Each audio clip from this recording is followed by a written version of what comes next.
Caramelos contaminados. Este Halloween no dejaré que mis hijos vayan a pedir caramelos.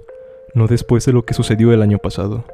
No cuando la mitad de los padres del pueblo aún están en duelo y cada semana puedes ver por las calles cunas y camas matrimoniales en las aceras que cualquiera puede ir a tomar. Son recordatorios crueles de que nuestras pérdidas calan profundamente, de que el dolor sigue aquí, e incluso si esas heridas han empezado a sanar para algunos, siempre arderán. El año pasado, los niños recibieron caramelos contaminados. 55 de ellos se enfermaron, 31 murieron. Salió en todos los noticieros, así que no necesito darles el trasfondo de una historia que ya conocen. Mis niñas tuvieron suerte, pues ambas son alérgicas al maní y les dieron sus caramelos a sus amigos. Amigos que por desgracia ya no están aquí. Recuerdo mi turno en la sala de emergencias cuando los niños comenzaron a fluir. Tomó algunos días. El primero fue el 3 de noviembre. Una niña de 4 años llamada Regina presentaba dificultades para respirar. Al principio pensábamos que era una reacción alérgica, pero ninguno de los tratamientos pareció funcionar. A medida que empeoraba, no fue hasta que le hicimos una endoscopía para ver dentro de sus pulmones que nos dimos cuenta de lo que estaba sucediendo. Pero para entonces era demasiado tarde. Murió en el quirófano. 3 chicos más llegaron esa noche.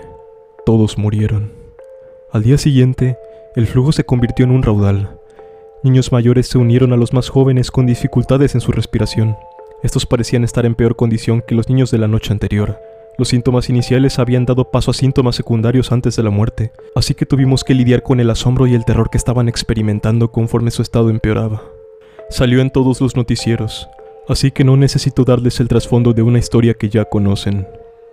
Los representantes del Centro de Control de Enfermedades llegaron poco después de que 10 más habían muerto. Fueron capaces de rastrear rápidamente la fuente de caramelos contaminados.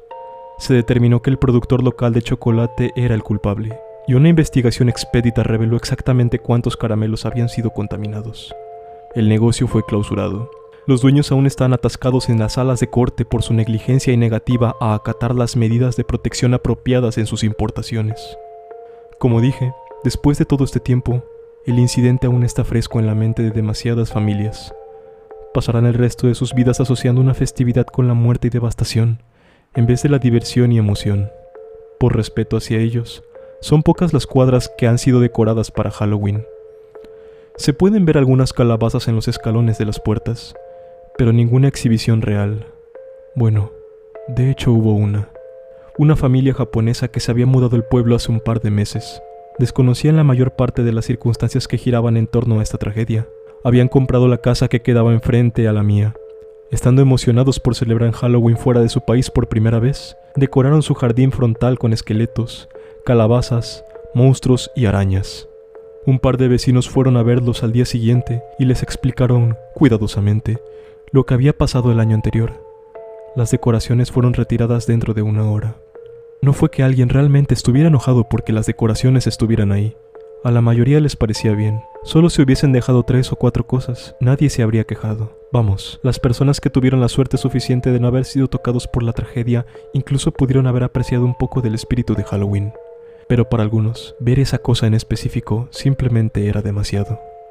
Incluso en mi caso, que no perdí a nadie, me dio escalofríos cuando vi el montaje. Me hizo recordar aquella noche del 3 de noviembre cuando llegó Regina.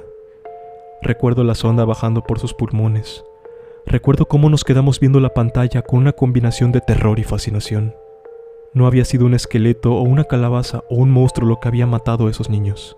Fueron las arañas. Millones de arañas negras y diminutas cuyos huevos se encontraban en el polvo del cacao que decoraba los caramelos de chocolate y mantequilla de maní. Los niños que se habían asfixiado antes de que las arañas evacuaran sus pulmones fueron los suertudos.